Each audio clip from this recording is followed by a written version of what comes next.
sign of the times. Organic and natural, happening and fashionable, live on stage or mingling in the crowd.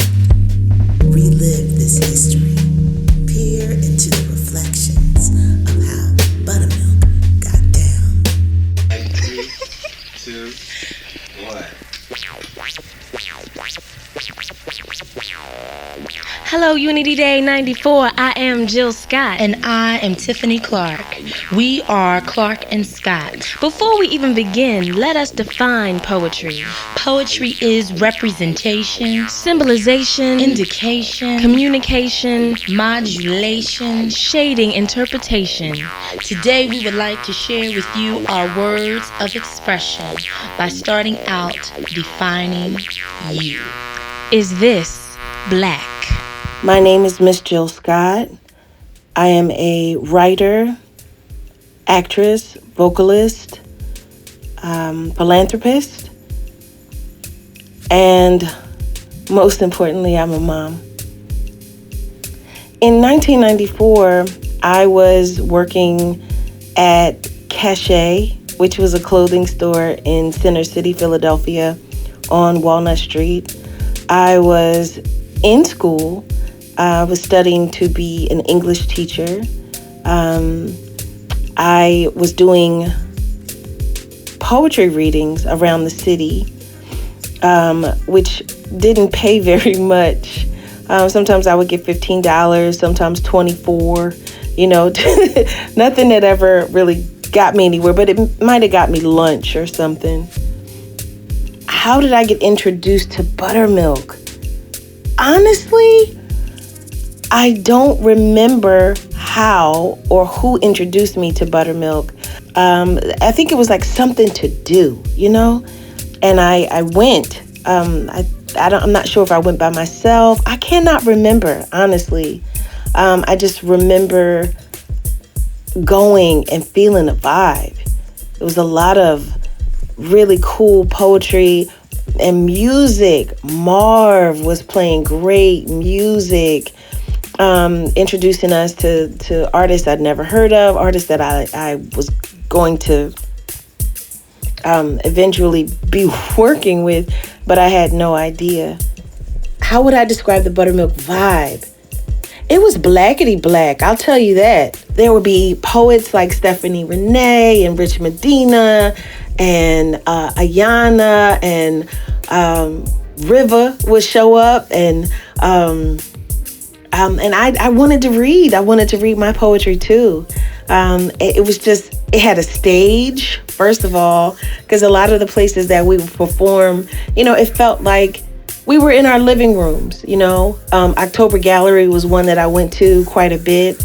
But Buttermilk, it made you feel like you were a real artist, a real poet. I think that's what made it unique, was that it was dark and that it did have a microphone and it had lights, it had a DJ. You could tell the DJ what kind of vibe you wanted, what kind of music you wanted to hear behind your poem. Sometimes people would come up and sing. I did a couple of times as well. But it felt like a real thing, like a real stepping stone to what eventually would come. How I've grown is that I've been able to travel, blessed to travel and see so many new things, taste so many new flavors. I've been to Japan, Australia. I've been to Germany, Paris, London. I'm now 24 years into my career as a vocalist and a writer. Those moments being on Buttermilk stage, it gave me an opportunity to fail, which is really, really important. Nobody was, paying me at the time for anything. So going up there and being in front of a real audience that clapped or snapped or, shouted or, said your name, it was exciting. It made me brave. Because being on stage, I don't care what anybody says, is very scary. And getting that opportunity to try things out, see what works, see what doesn't, feel the energy in the room. That's important as an artist too, to be able to feel the energy in the room, because you might be going left, and if you don't know how to pay attention to that, you can't circle back and recapture the crowd. I do recall singing a Faith Evans song with my friend. He was just my friend then, DJ L Boogie. He would later become my first husband. But I do recall singing there and remembering how that felt. And it felt good. It just felt good. Ursula Rucker, Trapita Mason. Oh my God, I fell for her. I fell for her at October Gallery, but at Buttamilk, oh man. And then they would give us nights. That was so cool. So, there's like an open mic sometimes and everybody would get up, but they had these moments where a poet was featured. And that was very, very special because it meant it was real. It meant that you were an actual poet.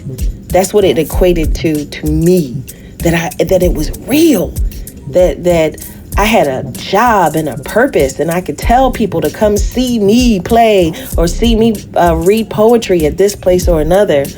And poets would come from all over the country to come to Buttermilk. I don't know if they were getting paid, but that was so exciting. It made us valid. You understand? It made us feel valid. When I said Buttermilk, it all started with you. I meant exactly that the energy, the lights, the darkness, the microphones. That's when I think I fell in love with performing on a stage, because nothing else felt as good to me. And I definitely I had a lot of jobs. If you go around the city of Philadelphia and there was some place to work, I probably worked there. I probably did. But being at Buttermilk just gave me a confidence. I would walk in and people say, "You're going to read? Are you going to read? I came here to see you." That meant a lot to me. And it started a trend in my spirit to perform. And I'm very, very grateful for that. Thank you, Buttermilk.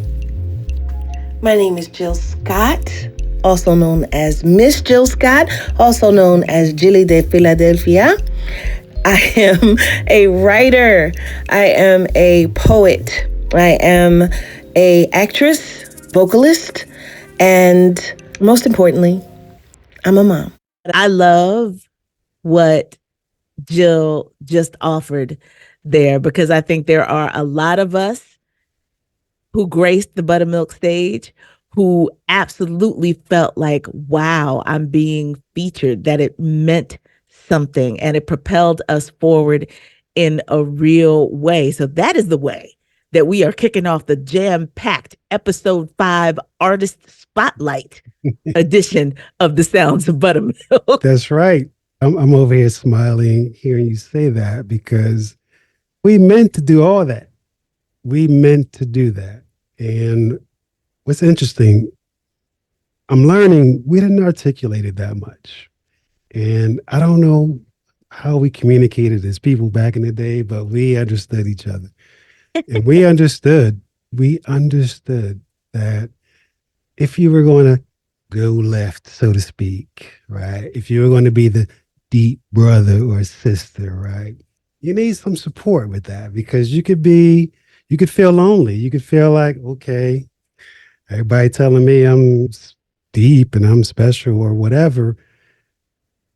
We wanted that to be on the stage. We wanted it to be deep. We wanted it to be central.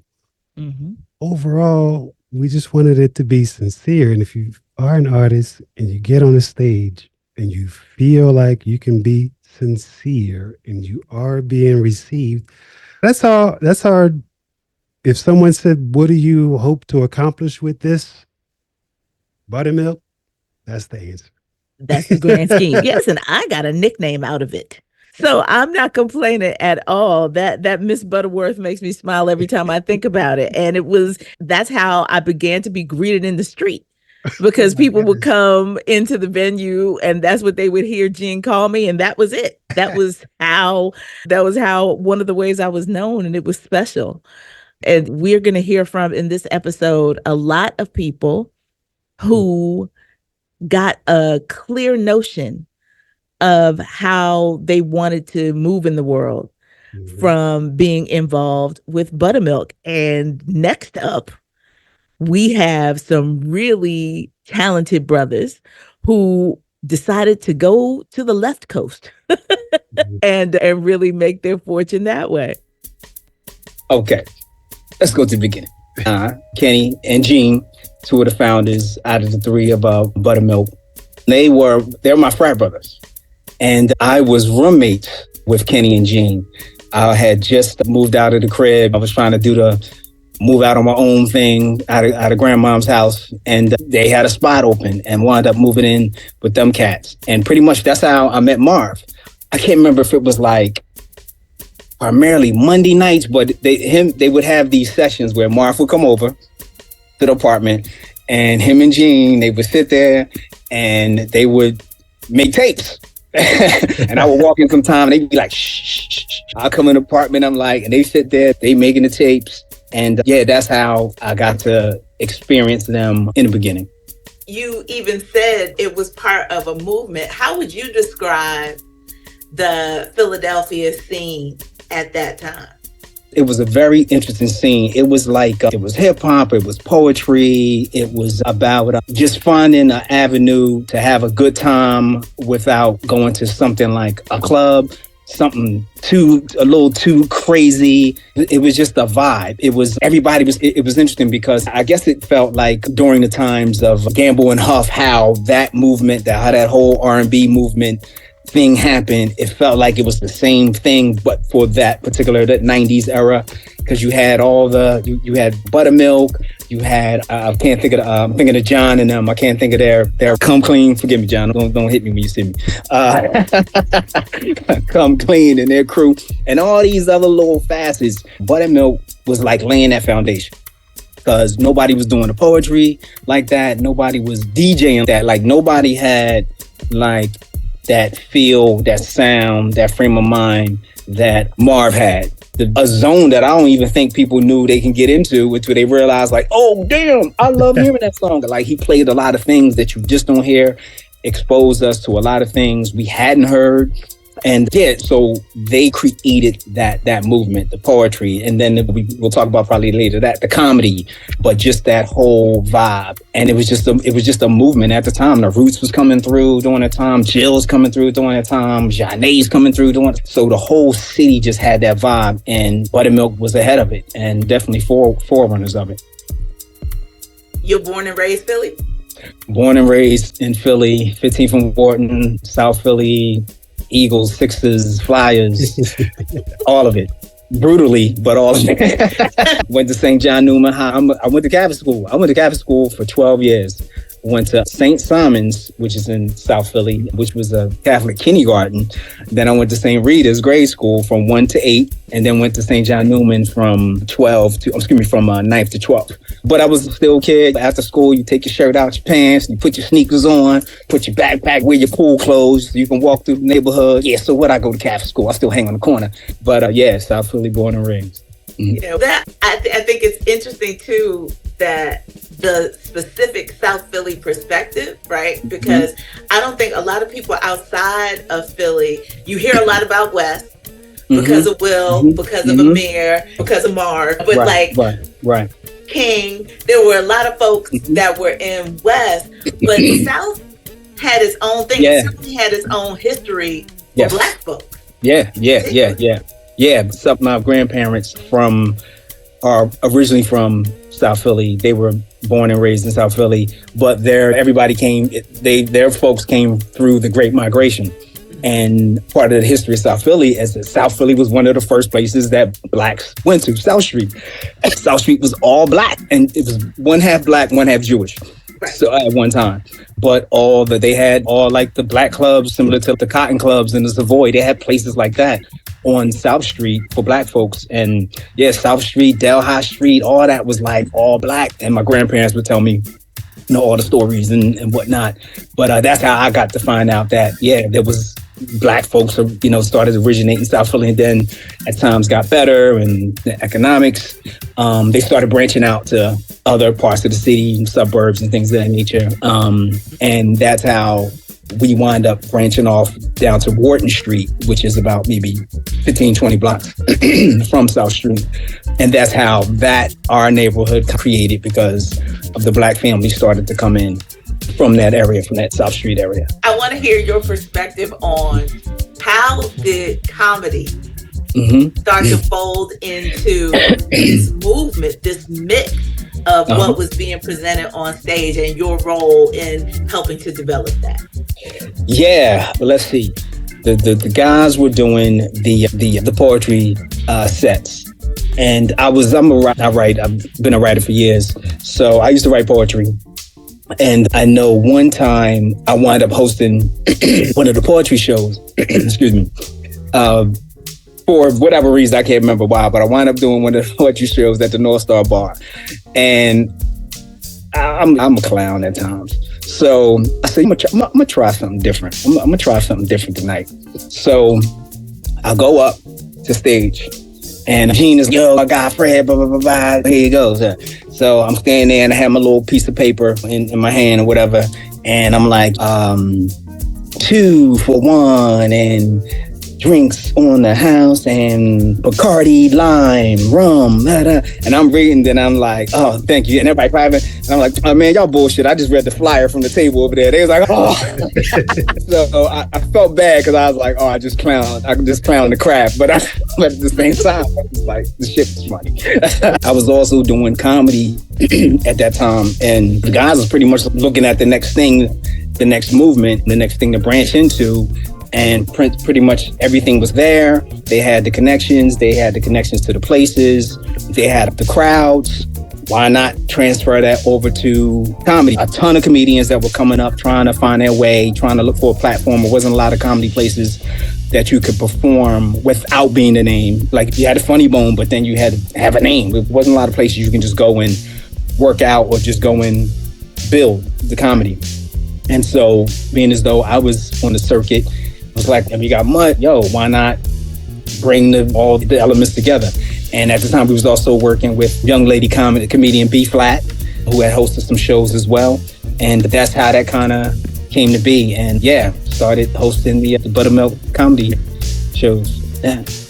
I wanted to stay with Fred for a second, because you talked about this movement, how all these arts were coming together, and then comedy became its own separate thing. But we also want to make sure that we acknowledge the kind of platform that you create for yourself that might have in some way been groomed by what you were doing with Buttamilk. But for people who are younger, because Marvin and I know are clear that this is going to be educational for some folks. Okay, yes. You had incredible success in a series of commercials that were also rooted in Philly. So talk a little bit about how that campaign came to be, and how that has become a platform for you to move forward and do some other things. And I'm tracking us individually, so don't worry about my dog fluffing his bed in the background. I'm going to mute myself momentarily.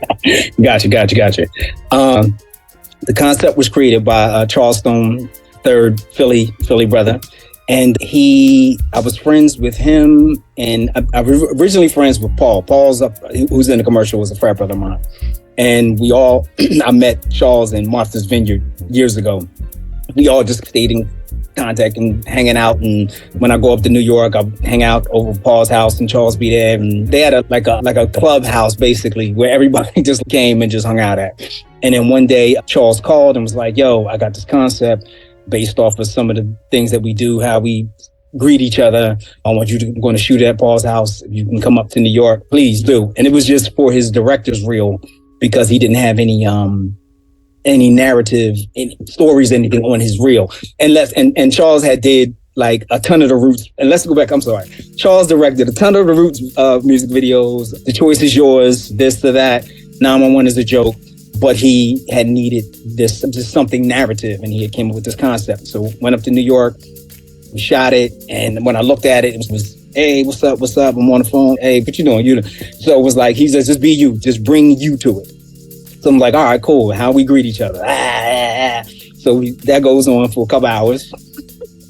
Don't think nothing of it. Get back on the train, go back to Philly, and I was waiting tables at Houlihan's on City Line Avenue. And I took that day off to go up there. Thank God I did. And so maybe like a year later, he calls and he's, yo, man, I had it in this short. I had my short in this film festival. Some advertising cats seen it from Budweiser, and they want to turn it into a commercial. I'm like, oh, snap. All right. But you still don't know what that is. So I'm like, all right, cool. That'd be cool. Shoot something. He's like, yeah, but you got to audition. So I was like, wait a minute, I got to audition to play me because they want to make it, they want to see the vibe with people and all that. So we go up to New York, and I happened to get to the audition the same time Paul did. So we in there, and it was like a room. It was multicultural. It was white, black, Indian, Latino, everybody. And so where the audition was, you can hear the other people behind the wall. So we sitting there, and you can hear people trying to read because it said it was like spelled out WHAZSSSSUP. So they're trying to give their interpretation of how that sounds, and it's not like us because we had our own thing. So we laughing at, you hit them. So we go in and we do our thing, and I guess when it was all the auditions was over, pretty much the advertising guys was like, yo, what are we doing? Like, why are we trying to put this thing together when the essence of it is not about race, it's about friendship, and it's about a feeling, and you get that feeling from these guys because they're genuine. So let's just go with the guys, and that's how that came to be, and then it just took off from there. Yeah. Well, no, that's a beautiful thing. The thing is that ultimately Buttamilk is a Philly story. Mm-hmm. And so there are also tributaries from the main river of what Buttermilk was and what Buttermilk became that also branched out into huge success for other people. So I just wanted to make sure that we had that on record. There's a connectivity in terms of the friendship and how friendship can bring unexpected beauty into the world and delight people all around the globe. That's a wonderful thing. Yeah, and just to add to the comedy thing, cats like who used to do some of the Buttermilk comedy jams that I had met on the circuit was like Michael Blackston, Teray. Anytime I see Mike, it's all love, but that's how we met. Back on the comedy circuit, the peanut butter comedy jams, like, yo, yeah. Mark, we want to get you in this, and one of the reasons why we wanted to have you two on a call is because you all are both West Coast now. And I know that has not always been the case, of course, because to be part of this Buttermilk family, it had to be a Philly thing. So, Mark, take us back to what kind of drew you in to eventually be part of the Butterfinger, the publication that came out of Buttermilk. Take us back to some beginning. I guess Buttermilk was something. And back in the, 93, 94, Philly, it was poetry every night, Philly somewhere. The Art Bank, what's the art? October Gallery, it was just popping up everywhere. And I guess Butterfinger was another thing. So when I went, and I don't remember where it was the first time I went, I don't know. But I remember connecting and talking to this lady, Selena. And I guess she was talking to somebody about doing a literary magazine. And that just sounded really interesting. And Gene was just like, let us do it. I didn't really have any format as far as I remember. Selena was more so like the editor. I don't even know if she ever wrote anything for it, but she just was like the editor and she had the format and stuff. And I guess I think she had the computer too. And I was writing short stories then, and so it just worked out. And I remember we'd be over at Selena's house like all day on a Sunday, like all day. And I remember Gene coming and like falling asleep, and we would cook food and all this stuff. But yeah, man, it was fun. And I remember the Buttermilk, the actual events it was just like a perfect like music and poetry, and then everybody was cool. And I remember Jill doing like those erotic poems all the time, which was fun. But I remember they had it at this place in North Philly, 26 and something was a restaurant. North Star Bar, man. North Star Bar. And Fred got up there and did this whole poetry thing with the menu. Yep. I just mentioned that. He took the menu and I said, okay, I realized we said salt and pepper. I saw this dude reading the menu, man. So that was cool. And then there was just so many people coming through. Like you said, Rich was there. Like you said, so many people that went on to do other big things. Jill, Rich, Trapita, on and on. Matter of fact, there was this dude there that night, this guy named Jeff X. And I didn't know who he was, but I remember the first time he was on a Roots album, and Black Thought was talking about Jeff X. And I said, oh, I know that dude. He got up there and did some Nubian Queen stuff. That was always the thing. Nubian Queen and King and all that stuff. But yeah, man, it was just such a great time to be in Philly and just be creative, man. And the Buttermilk was a big part of it. It was every time you just go out, you never know what you're going to hear. I know like these twins from Delaware. They were like the poet laureates of Delaware. There was just so many people coming through, man. I wish I had stayed. I didn't say I wish I had stayed, but when I left, it was still just jumping so much. And I left before Black Lily. Oh, wow. Yeah, just was so much good stuff going on there. And let's back up a little bit, because you talked about the fact that you have been doing some writing. So did you always, like from a little dude, did you always claim that title that you were a writer? I did poetry back in the day when they used to have like creative arts in class. So I went to Gompers in Winfield, and both of my teachers, we wrote poetry all the time, and I took to it. So I always wrote it. And then, matter of fact, when I got back into it, I lived in DC for a minute in the early 90s. When I came back to Philly in 91, Major Jackson, and what's the lawyer that was the guy that's one dude. They had this thing downtown with the Last Poets. And when I went to that and they all performed, I said, oh, I'm back and I got to find these poetry spots.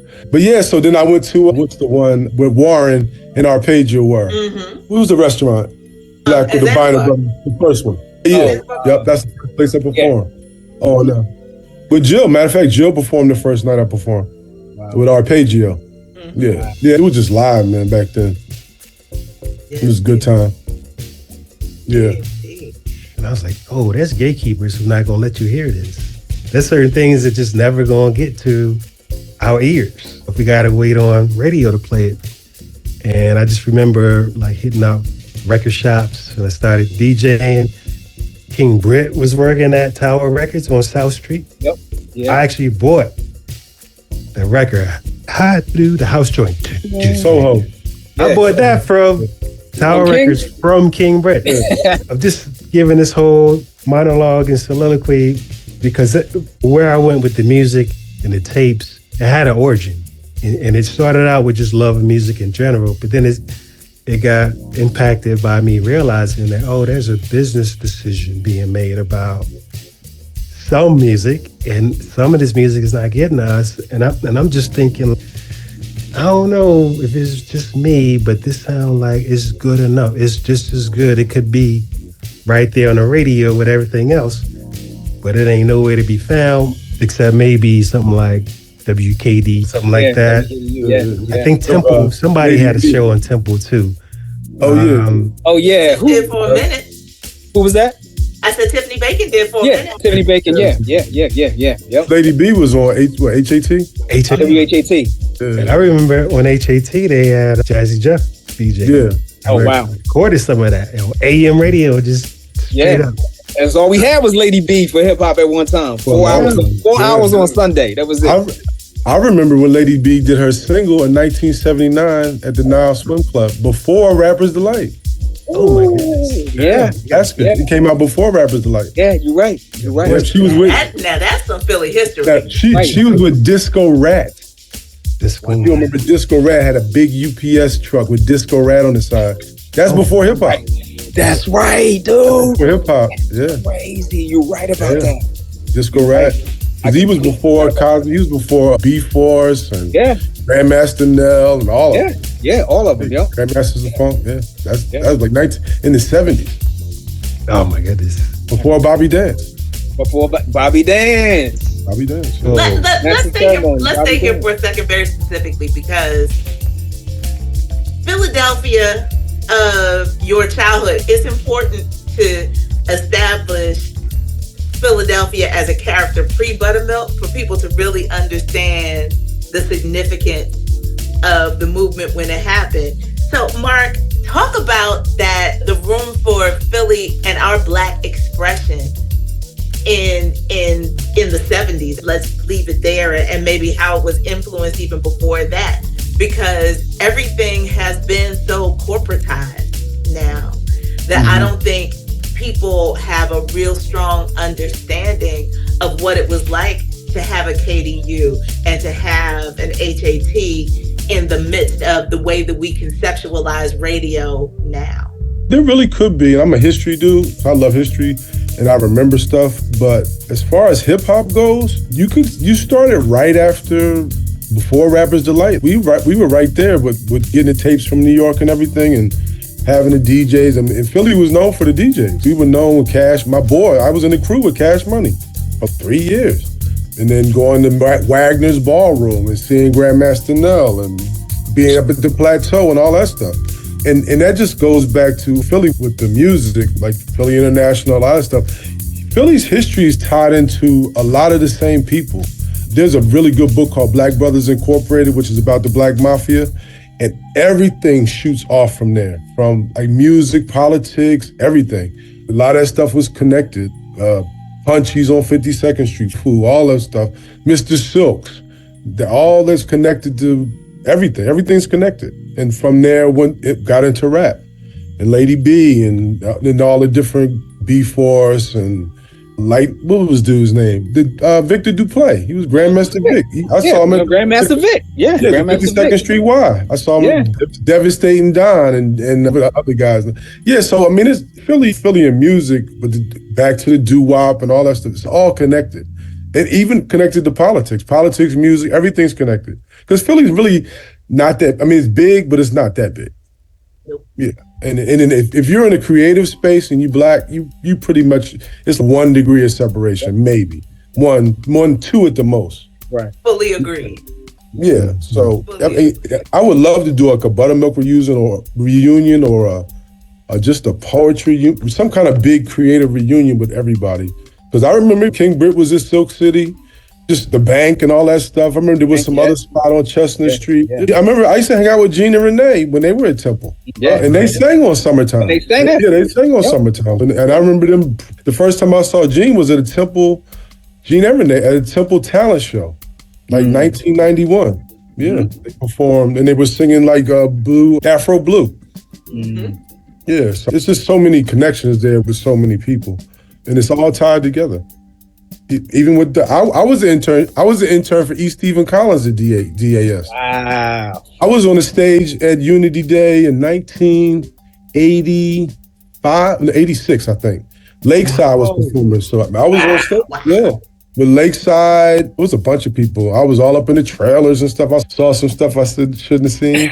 Yeah, man, I was at Unity Day, all that stuff. Worked for E. Stephen Collins. He came down to, matter of fact, he did an event at the Virginia Beach Party. He had a step show. There's just so much history there, man. That was Minority Media Associates. He had the side hustle, which wasn't really a side hustle. It was like a whole small business. Mm-hmm. Mark, I'm curious about your insights, if it's revealed to you that basically me and Kenny met in E. Stephen Collins' office as interns at the same time. Mm-hmm. Gene was in the studio with Patty Jackson. He was basically Patty's intern. Wow. But I'm wondering, with you knowing that, right? Because obviously we were up in there as interns, like not talking about Buttermilk for, I want to say summer 90, 91. I was 87. Summers at DAS. Yeah, so, I was 87. So you were right before us, a couple of years before us. Yeah. My step-pop actually got me. He was using this group called Concerned Black Men that E. Stephen Collins was in. Yes. That's how he got me in. is he's the glue. Like he's the stitching, really.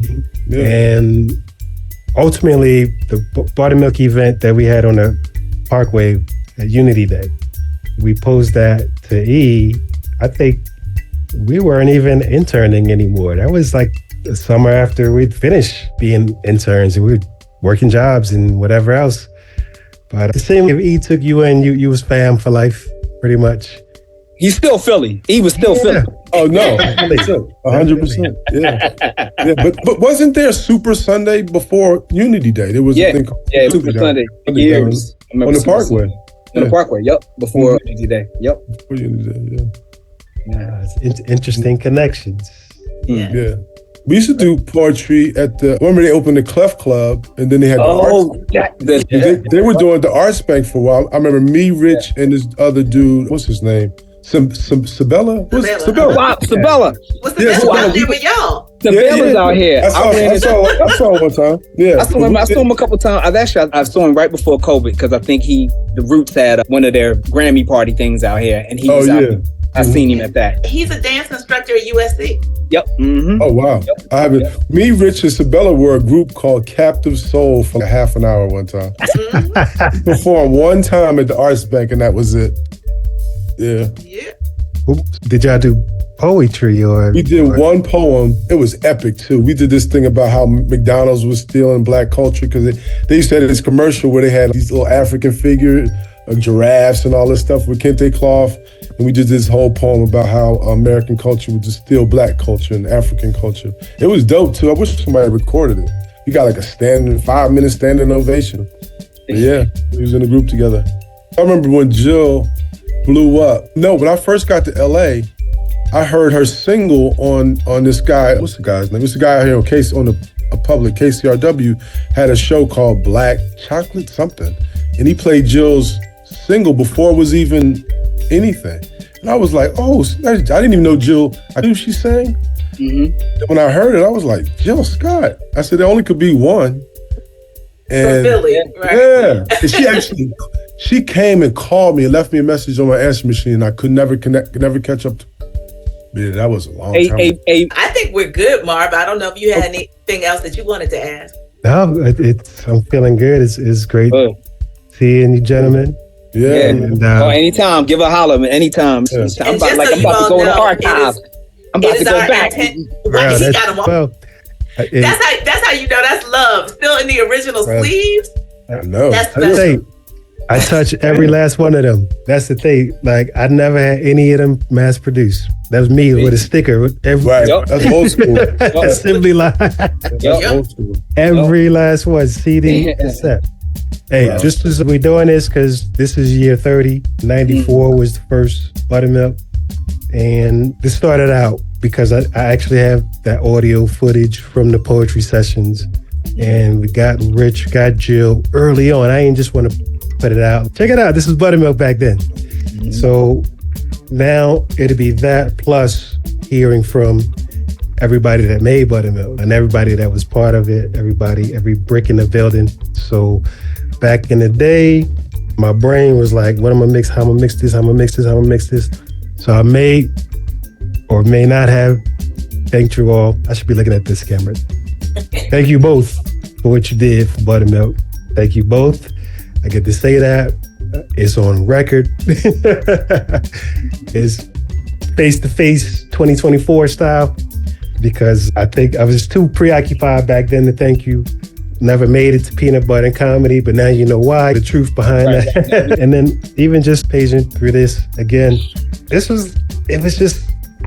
was groundbreaking, man. It was love because it's volunteer energy. It's like everything we hoped was real, where people contributed to what our vision was, which was basically just Black folk being beautiful, doing beautiful, and blazing trails.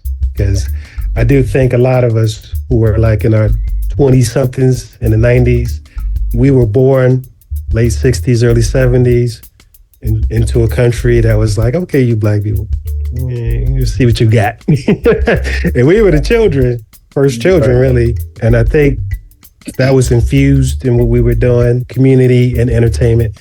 I think nowadays Buttamilk could restart as a pure entertainment concept. Versus no community at all, just like money grab, brand, whatever. But we weren't even thinking about any of that. We were just really trying to be a continuum in community gathering, and from what comes from that gathering, we're all for it, because it just meant somebody stepped forward, somebody kept going, somebody created an opportunity for themselves and maybe others. So y'all were part of that. So thank you very much. Appreciate it. And that's how I met you. That's extra love right there. See, absolutely, web of love. It's funny. I remember specifically. One of the events is somebody. All right, thanks so much. Said, love you. People said, "No, this is real." They said, "Buttermilk is a vibe," and it really was a vibe. Yeah, it was like you didn't have to say anything. Like everybody was there for the same reason. It wasn't about being seen. Wasn't nobody flossing. Like we were here to hear this creative stuff, and it was just cool. Especially in Philly then, because Philly was off the hook then. Yeah, crack had just jumped off. It was wild, man. But yeah, Buttermilk was definitely a safe space. Yep. We appreciate you saying that, and we feel the same way. So if it translated out to everybody who was a part of it, then that is a bonus all the way around. So we thank you for your time. We were lucky to be part of it. And we are thankful. Especially you get old, you realize all this stuff. Yeah. Right. How about that? For real.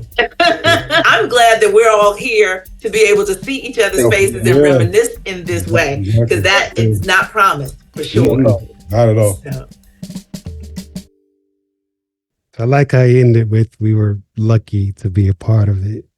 It's a significant reflection to be able to look back at something, and not in that hindsight is 2020 way where you're like, oh, I should have been smarter. Sometimes you get to look back on things and just be happy you were there. Yes, yes. And also to be able to smile at the person that you were when you were there in that moment, because we're all growner and doing our thing. But to hear yourself and to reflect on who you were in that moment of development and growth makes you appreciate the journey more. It certainly does. Certainly does. Mark said Buttermilk was a vibe. Right? And he said it. We're lucky to be there. We have a few more voices of people who might feel the same way. And a couple of these people never left their seats. Right. They were just in the audience. Yeah. So next up, we have Chaitana, along with Bernard and another Lisa, but just contributing to more of that Buttermilk vibe. I am Chaitana, and I was born and raised in the area. Right outside Philly at Lankenau. I was born. My parents were living in Burma at the time. They emigrated from India, from South India. And so I was raised, they were very much presenting and amplifying cultural understanding of, across cultures. That was important to them. Whether it was jazz music or Bharatanatyam, classical Indian dance, or classical folk dance, or they spent a lot of time in International House in Philadelphia. I grew up there. And so between my mother's artsiness as a radio singer in India on All India Radio and my father's engineering vocation and artistic avocation, I was got a lot of that. But coming to the poetry readings at North Star Bar, on Poplar Street, hearing Jill was the first poet I heard, actually, on the Buttamilk stage. It blew me away. I was completely brought back to that artistic world that the sort of university scientific, because of my dad's background, was fighting for me. And so I was like, wait, no, I want to be over here. And then they were saying, no, I want you to be I was totally brought back to that artistic world. It was a beautiful education for me, a beautiful way to understand my identity as a person of color. And it was like a relearning, it was a reintegrating. It was just amazing. It was very inspiring. And I wrote a couple poems that literally fell off the pen, like 5 minutes each, because I'd been listening. And I was welcome to read those too, I think. It was like, and there was love for that, for what I was growing in, what I was rediscovering, it was just a beautiful thing. Now I just take all of the things that had the impetus and developed and grounded during those Buttamilk years, and I bring that into my role as a film curator for Philadelphia Asian American Film Festival. Mm-hmm. And also, we all know it's not just about literally, there's so many issues, being a person of color, but also class issue, caste. You know, the book tells us, like this wonderful, amazing author who did this wonderful service for all of us by writing that book. Yeah, this is stuff that I'm very aware of and able to bring to my role as a curator, because it's not always obvious. It's not always obvious to, say, other Asian identities, what caste is, how it manifests, for example, right, in a film, or how anti-Black racism manifests in a film. Mm-hmm. And I can be like, oh no, wait a second, hold on. We're not going to do this. We're not taking this film in this fashion, in this form, because it's one thing to write about racism or show that, I mean, because it's real, but it's another thing when there's no interrogation of that. Mm-hmm. There's no interrogation of casteism, or there's no interrogation of racism. We're not going to do that. We're not going to give that like a voice unless it's interrogated. So, first of all, I love both you. It's Bernard Collins Jr. And I am a painter as well as a poet. I teach visual arts and I practice visual arts and performance. And I've been at it for a while now, for a long while now. And that's how I express myself. I'm proud to be part of the family. And yeah, I just love it. I love it. I'm proud of the coming through that sort of scene. Let's stay there for a second. How did you first encounter Buttamilk? Tell the people. I roamed the countryside like Kane from Kung Fu, when he used to just drizzle a little bit of ginseng in some water and just walk around and I just roamed looking for creative expression in Philadelphia. Allow me to be more specific. Tell us a little bit about your background with the beatniks. Yes. Taj and River, Marquita. All right, okay. We all got together and we did a project with Greg Osby called the Black Book Album. And in doing so, I'd already known Taj and River from our own creative circles prior to that. Mm-hmm. But that sort of gave me a little bit more of a nudge to push the poetry a little further. Because prior to that, I'd been an MC. Mm-hmm. Like, I considered myself an MC, and that was the passion. But I always was in love with the words. And then I found that in Philadelphia, there was this beautiful circle of poets. And that's how we first met. Because we were doing radio, when I first met you, we were doing a radio show. And I said, who are these pretty people here speaking all these words? And my first thing was, can I hang? Mm-hmm. And I found out that I found out not only could I hang, I found out that I had a family. Mm-hmm. I had a circle I really felt I belonged a part of. And along that journey, I met great people like Gene Robeson and many others. And Chasna, of course, and yourself. And I found that like Buttamilk gave us a chance to express ourselves. And the beautiful thing was we were all creative people with a passion, but not with a carrot dangling over our head. I think a lot of times people come out and they want to express themselves, but they're edged on by like this trophy, or it wasn't competitive. it was just beautiful people coming together to do beautiful things. And for many of us, it continued. It just continued, it escalated. Look how far Jill took it. And I say her specifically, and I said, because she's people. To me, forever, she's people. She's one of us. Hollywood, Grammy, award, doesn't matter. We're all like in that same tribe together. Thank you for the opportunity, the invitation. And my name is Lisa Nelson Haynes. During the Buttamilk time, I was just Lisa Nelson.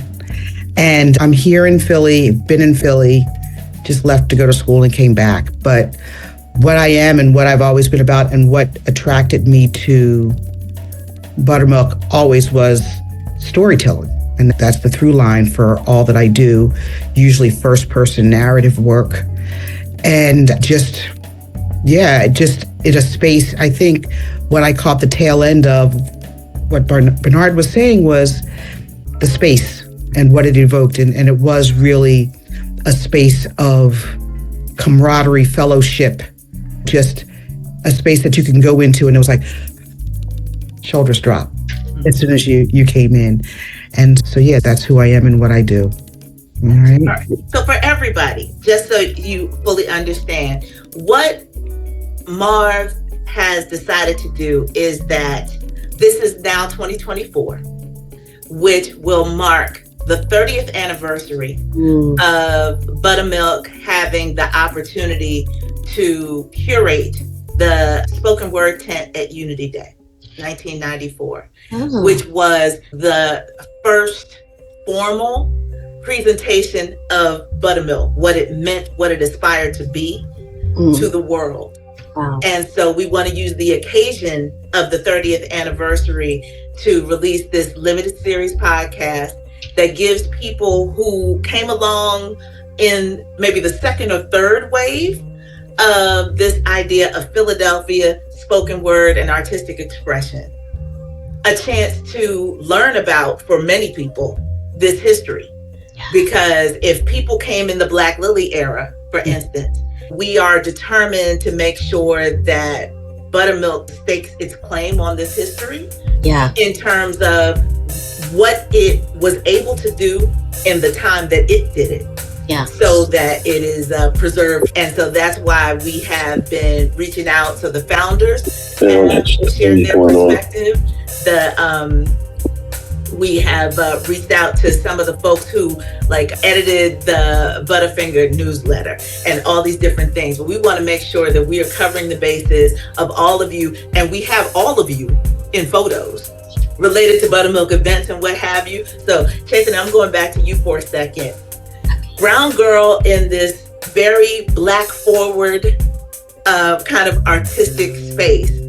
What compelled you not just to pick up your pen and write as a part of this, but also to share? What about the environment compelled you to join it, not just be a spectator of it? Because I hearing so many sisters in particular talking about their feelings and talking about ways that they'd been marginalized, and was like, I needed to express my allyship in whatever way I could, and my identification of my acknowledgement of my oneness, but also where whatever else, all the other shit, you know, let me just say, I'm here. My heart is here. I'm with you. This is where my experiences are similar and the same. Here's where they might not be, but even if they aren't, where they aren't. What was it about the kind of spoken word vibe that was happening in Philly that began to draw you out to be in the space and then eventually share your own pieces as well? Stephanie, you keep saying I don't remember sharing anything. I was talking to somebody about that, but you said I did. So maybe I did. Journal. Okay, maybe exactly. Charm thing. Yeah, not all just me. Right, exactly. And check this out.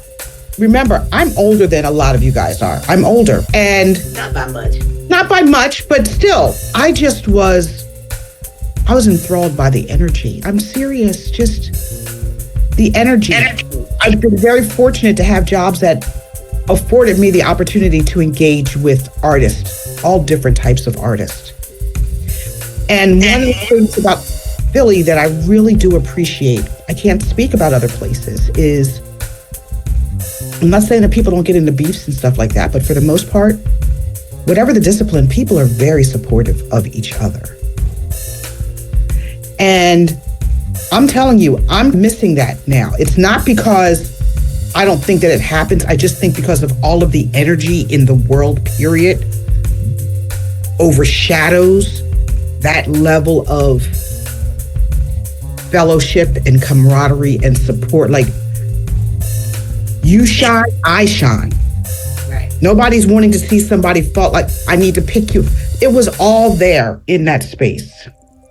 I also just want to take a moment, because I didn't know its affiliation with the anniversary with Unity Day. And I want to lift up the name of E. Stephen Collins. Absolutely.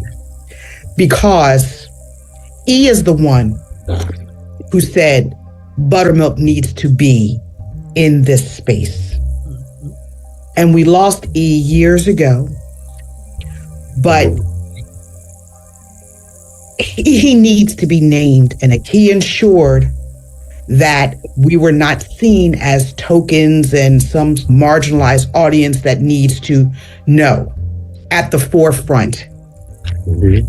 So in having this conversation and moment of reflection, that really needs to be acknowledged. And I really want to applaud the intention of this initiative to give us that time and space to do that. Because I don't want us ever to forget those folks that ensured that the artistry, the beauty of what was happening was then brought to a larger audience. It took a lot of people to make that happen. And just so you know, we originally were thinking that this was going to be 4 episodes. We might have a separate one just as a postscript love note to E. Stephen Collins, because his name has come up in every single conversation. So it is clear, and it was clear at the beginning because the Brothers of Buttermilk met interning at DAS. Right. So they each have their own testimony about that, but other people who are auxiliary to this also have the same story about however they encountered him, how he lifted them up and pointed them in the right direction of their lives. With Buttermilk. Exactly. So because I started there too. I started at DAS with E2, and a lot of what I carry with me comes from what I learned during my time at DAS, whether it was with E. Stephen Collins or with Cody Anderson. They embodied what this looks like, what this means. When you're able to go behind you and lift other people up and move it forward. Yeah, it's a very strong legacy. So I want to just add that because, what the Young Brothers started and what grew from that is magical. Yeah. Ain't nothing but magical. Yeah. Fully agree. And so, Bernard, using that as a backdrop, I want to come to you and specifically talk about that Unity Day stage. Because we have the documentation of all the people who were involved with it. I got connected to Buttermilk specifically because of that effort. And Carl was the person who introduced me to Gene.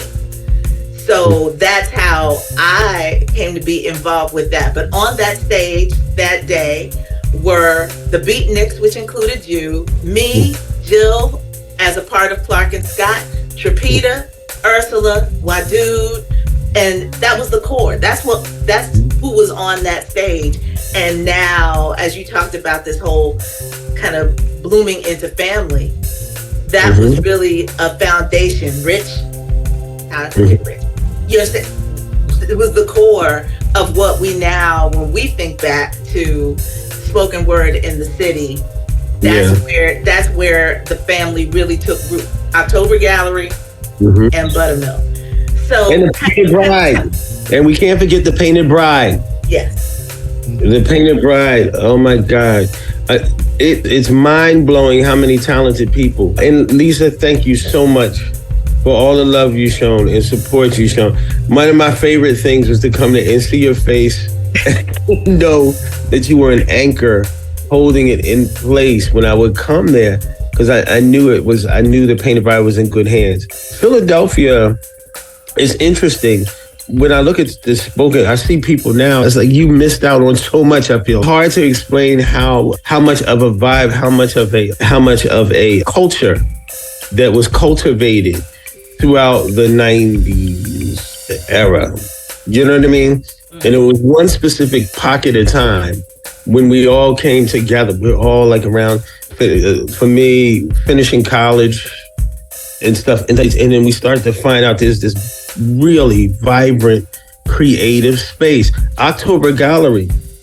You know what? I still remember Jill coming to October Gallery in her pajamas to do poetry. That was that sort of thing, like that started in the 90s. It was very interesting. You and Lisa both are South Philly kids, right? So talk about Philadelphia, you both. Talk about Philadelphia as an animal. Tristan has already expressed a little bit about coming from the suburbs a bit and what that experience was like and how this became a home. But South Philly is legendary in terms of being a cultural hub for the city.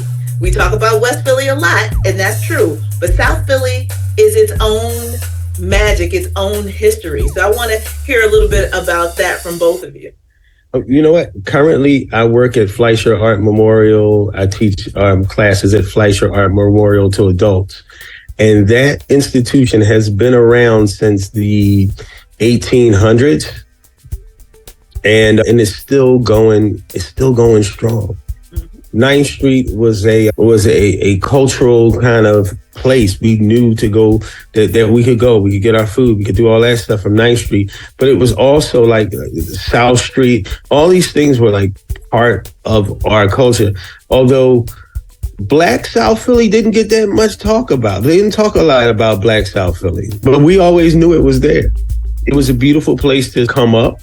That's what I want to say. I don't think that you can talk about South Philly and what it fostered without talking about Lois Hernandez and Adunde. Yep. Yes. Not only about location, okay, but let's talk about acts of resistance as gentrification's coming in and saying this will not be moved. This will not be moved. And how that legacy has continued with Boomy. Okay. So yes, we had the main stage at Adunde, but you could go to every corner and find some type of expression happening. You're talking about a continual, consistent, almost, like I said, active resistance of we here and we ain't gonna be moved, and we're gonna do what we do the way we do it. If it's just this one day a year, it's happening here. There's an apartment on South 19th Street between Fitzwater and Bainbridge. Okay, people living there now. My mother knew it as Club and Costa. It was an after-hours spot. Performers coming from Broad Street, the Black performers that didn't have other places to go, would go down there and get their fish sandwiches and get their drinks after their performances. Nice. That's where my mother was introduced to Billie Holiday by her father. Yeah. Okay, can you understand what the spirits are in that apartment? Somebody thinking they just live in some gentrified, beautiful space. In the meantime, the likes of Billie Holiday, okay? My mom said the Hines brothers, everybody had been at some point down there. That was the space to go. Yeah, absolutely. So, there's a lot around there. What's the club there that on what is that? On South Street that's down there? The Royal Theater. The Royal Theater, is absolutely. The Royal Theater. Yeah. It's just so much rich history there.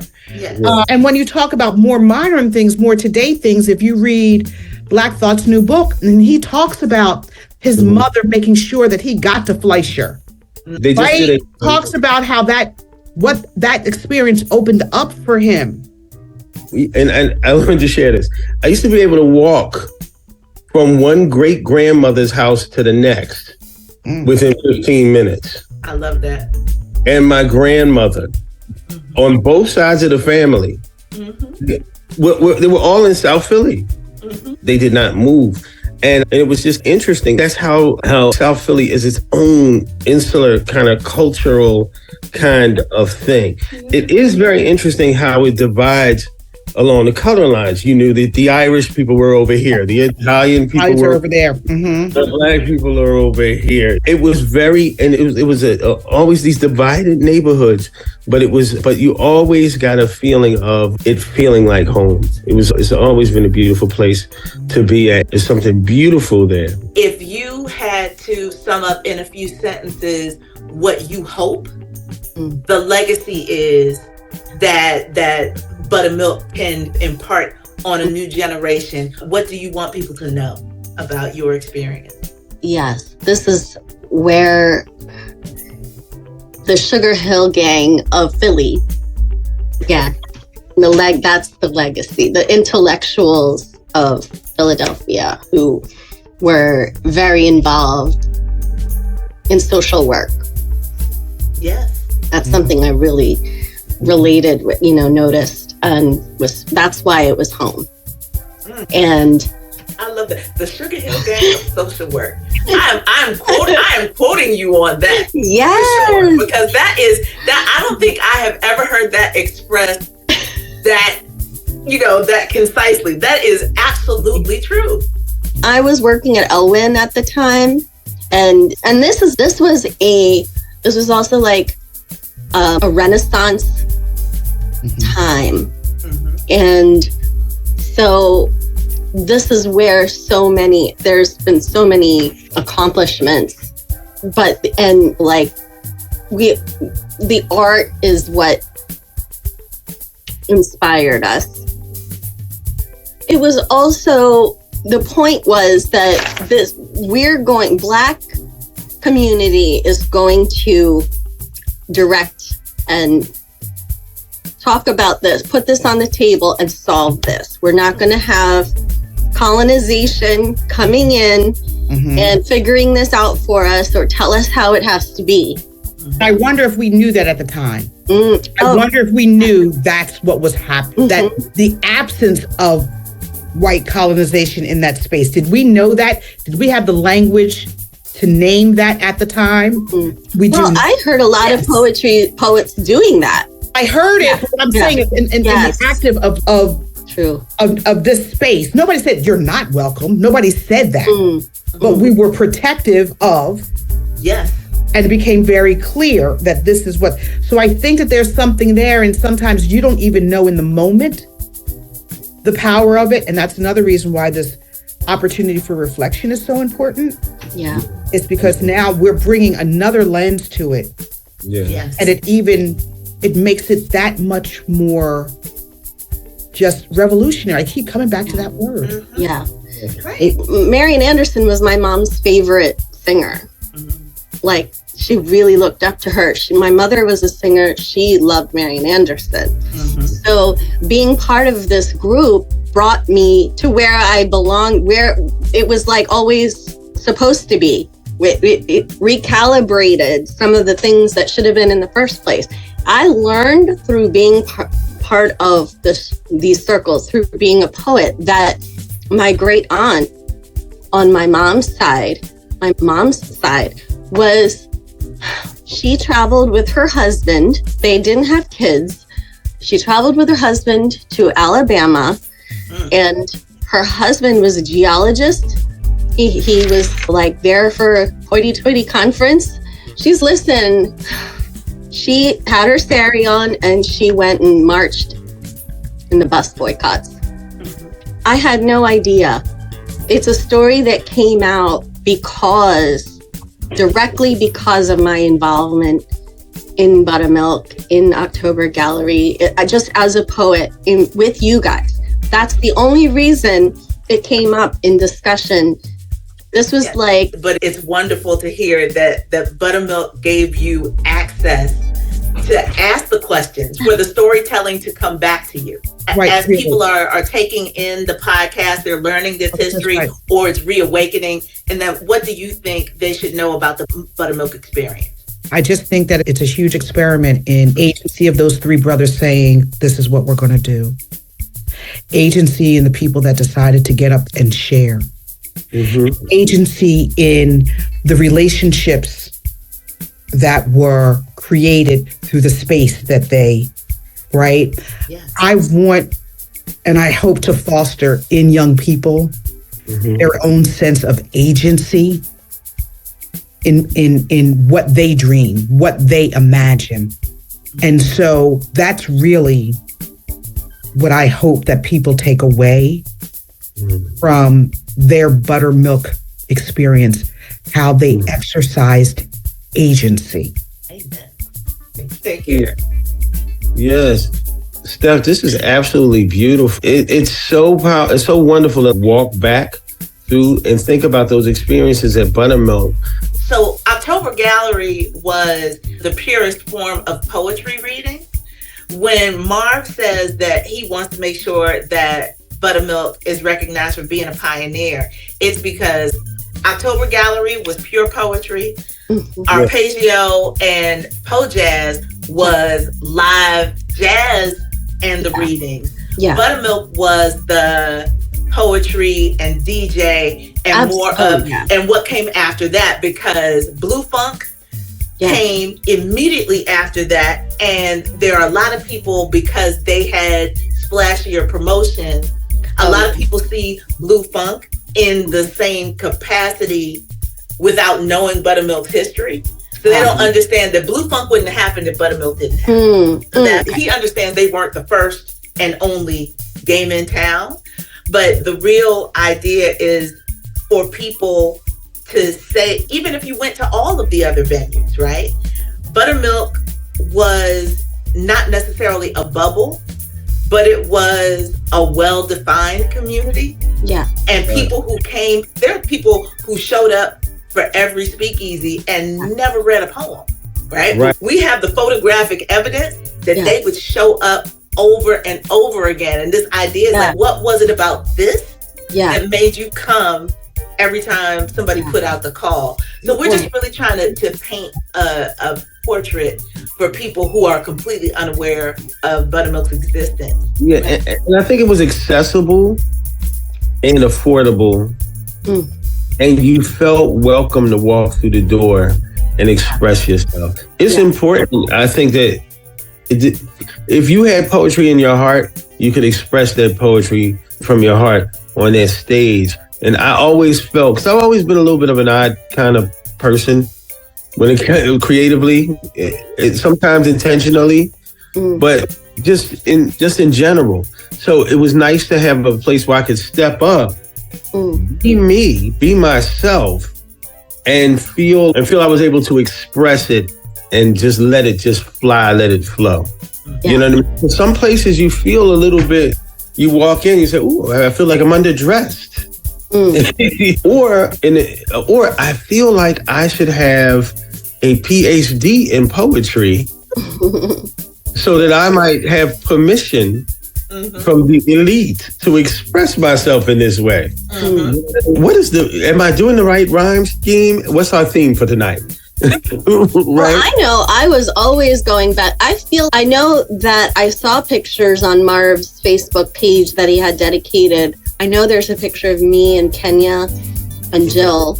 I'm like, did I actually read at a Buttermilk event ever? Or was I always going to the Poplar Street, the North Star, and then had a little more courage to read at October because it was like a smaller space, a little. So I'm not even 100% sure, but I'm definitely one of those people who like showed up all the time because it's like, it was like, it had a following. You were like, wait a minute, this isn't enough. I want to go again. So there was another reading we could go to and see all our family again. Yeah. There's been other venues that have popped up, but I think the impact that came from Buttermilk, October Gallery, and the Painted Bride, I wanted to acknowledge that because I remember Kevin O'Neill and the Twins had their Friday night series that they would do.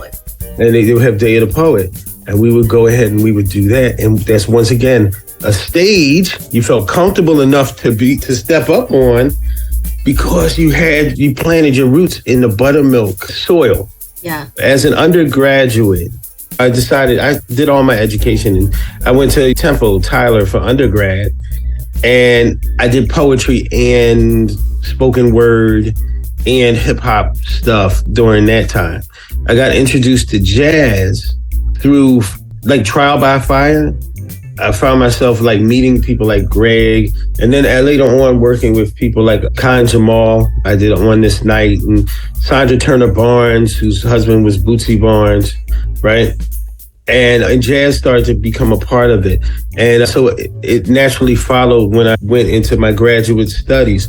And being able to express on the stage, such as Buttermilk, it allowed me to explore the jazzy side of myself on an elevated stage and really like figure out like what my actual thoughts was about it. So I was able to push these ideas I've had. And it's actually influenced my visual art too, because I've started to, because it was impossible for it not to influence it.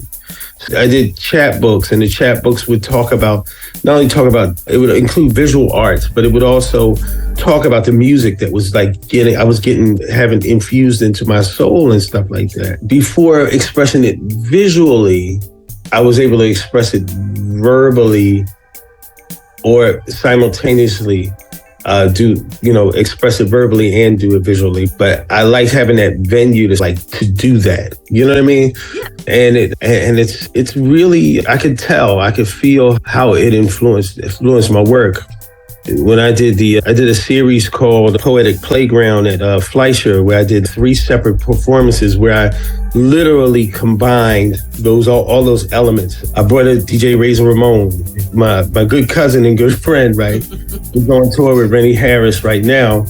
And we infused like turntablism and hip hop music with poetry and visual art. I had Ronan Ali come with his percussive stuff and his R&B vocals, and we combined visual art with and poetry and R&B music. I had Eddie Rosado, Latin percussionist. We did work where we took the Taino culture that he's so proud of, it's so beautiful, and we infused it with the poetry and the visual art. So it's an ongoing journey, and it just continues, and it's a beautiful thing. But I have to say that it was that soil, that rich, fertile soil, that places like Buttermilk and those experiences, like coming up in that soil, strengthened me to grow into the artist that I am, and the fruit is starting to manifest. Yeah. Yes, indeed, Bernard Collins. When he says develop into the artist that he is becoming now, he's yet another example of someone multi-talented, came to Buttermilk to express himself poetically and got his degree, his undergraduate degree in art, and then went on to get his MFA in art. So he's a fine artist in addition to being a poet and all the other ways that he expresses himself creatively. So that nurturing energy, that vibe that people have been talking about has manifested itself, especially for him, in lots of ways. Seed to flower, from seed to flower. It's just been amazing to be a part of these conversations, to recall Buttermilk. As we approach the end of episode 5, we're going to close out episode 5 with an interview with Ursula Rucker and Felicia Casher. And the crazy thing about this one is, of all of the reminiscences and conversations that we had over the course of putting this podcast together, this was the one that got us all choked up. This is the one where we had to have a moment in this, because the spiritual nature of not only performing for people, but building this community was encapsulated so beautifully in the conversation between these two sisters and us. And I don't even want to give it too much more intro. I want people to feel it the way we did. That's right. That's right. Without further ado, let us take this moment to go back and recenter ourselves in 1994, 1995-ish. And Earth, I'm going to start with you because we shared the bill on what was one of Buttamilk's first kind of public coming together to let people know that this was a concept, this was a vibe that they were going to build, which was under the spoken word tent at Unity Day. And the reason why, and that's how I said, I had to, because I knew this was going to be a moment for you.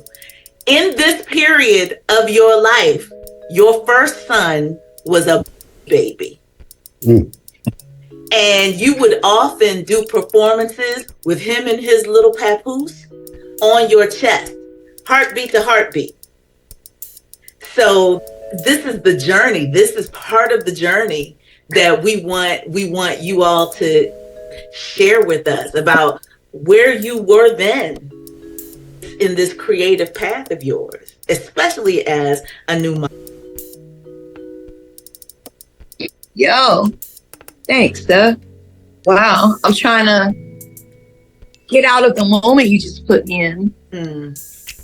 I was just talking about Unity Day to somebody last time. I'm like, remember Unity Day used to be so cool.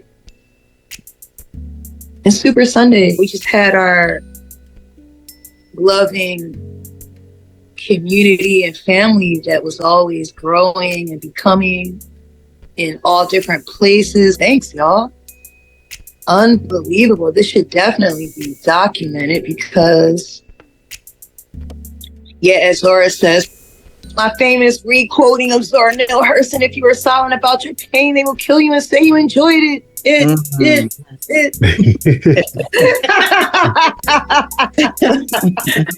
So there are certain things we don't need to talk about ad nauseum, but things that haven't been talked about at all or enough or ad nauseum that should, like this. Like, I'll always be ready to celebrate Buttamilk in its own and how I was there and always see myself there. I don't forget those moments at North Star, but I wasn't thinking about it. That's the thing. You know what I'm saying? If I was overthinking it, and you almost couldn't. I don't know how you all feel, but I feel like you almost couldn't overthink it. It was that energy. It's so magical. And here in this city, Philly, in our city, it's already magical. So, absolutely, that performance I think was so needed and so profound for a lot of us because it was the first time we had known each other in circles. We would show up at open mics at the same time, but that was the first time that we were all there showcased back to back for the thousands of people that came through that day. It was almost like a stadium performance, you know what I mean? Because there were so many people on the Parkway that didn't necessarily come to see us, but they saw the tent was there. And so there was this circulation of humanity happening around that. And the part of the reason why I also ask you about that, Ursula, is because it's not like that was the first time that your artistry had been elevated for a global audience, because that was after the Roots and that amazing piece that you did for that album. You know, I definitely think of it more in terms of this arc of life we're living, right? Instead of necessarily the performance aspect of it, because it's, as we all had basically agreed to use our art, to use our gifts, this was now where are the outlets where my gift is going to reach people. First of all, my brain is exploding. I just want to let you know. I'm like, I have like a little tick going on. It's like, oh, shit. Thank you. Who else was on the bill at Unity? The Beatniks, which was Marquita, Taj, and and Bernard, Wadu, Trapita, Clark and Scott, Jill and Tiffany when they were a duo. Was Brother Aki on that one, Marv? Yes, Brother Aki. Aki! Was that before Aki was in the group Black Eyes? Because it was a group. Yes, it was before that. All right. This was, we are now talking summer of 94. Oh, then I was there. I remember that. Yeah, summer of 94. Yeah, on the Parkway. Yeah, you're right. I know. So again, right? So we are talking about 30 years ago, Ursula. Just to keep that in focus. That's why this passage of time situation is real. So not for nothing. That was part of the journey for you. And Felicia, one of the things that we are very sensitive to is that now you represent a whole kindred spirit in your life that was a part of this journey with you, who is no longer with us on this plane. And Daughters of the Diaspora were connected directly to Brother Dewey. This idea of making you a part of the family and saying that these sisters need to be heard. They have something to say. They should be a part of this family. So talk about what you remember of that, deciding to form a group, right? Because there are a lot of poets out here doing it on their own, but this kindred energy, and then bringing that energy into the Buttamilk space. Thank you so much. First, for inviting me to be a part of this, and I'm honoring Natanya Davide Stewart in the spirit realm right now. Give thanks. She's always with me now, always. Funny, you should ask, both Davide and I were from the Midwest. And her being from Indiana, I was from Nebraska. We met on campus. I had this big afro, and she was like, yo, I want to be your friend. And it just, I was like, and we became friends. Not only can I hear her saying that, but I can see her saying that. Like, it's a period, that energy. That's Dav all day. And that's how we ended up connecting. And through our friendship, we both loved poetry and were spoken word artists. And it was like, how do we move in this big city that we're both brand new to? So in my journey, I had met Baba Dewey and Mama Sharon. I ended up living with them, like renting from them, and then being immersed in their entire world. And part of the manifestation of being in that space was Buttamilk. So of course I was going, yo, like, Da, we have to do this. But let me back up really quick, because you said, how do we start? Da was already performing. I was performing. She had a group when she went to school in Minneapolis, and she went to Swarthmore, and she had a group. And then when she came here, she was like, yo, I really want to do this. And I love working together with other women, other Black women, and Daughters of the Diaspora gave birth. What we both realized is we both were in theater and poetry. And so it allowed for Daughters of the Diaspora to grow in a very theatrical way of performance. Mm-hmm. And then meeting and connecting, or rather attracting other sisters to the group. There ended up being 4. And that's how Daughters of the Diaspora was born. And then so getting to come to Buttamilk and perform and just be like, yo, we gonna walk out the audience and we about to, you gonna say this part and I'm gonna say this part. And we would rehearse for hours just for an open mic. But we wanted to make sure that we were making an impact, not only through words, but listen, like, we're not from here, but we about to represent. We want to speak truth to power and let people know we're everywhere, creating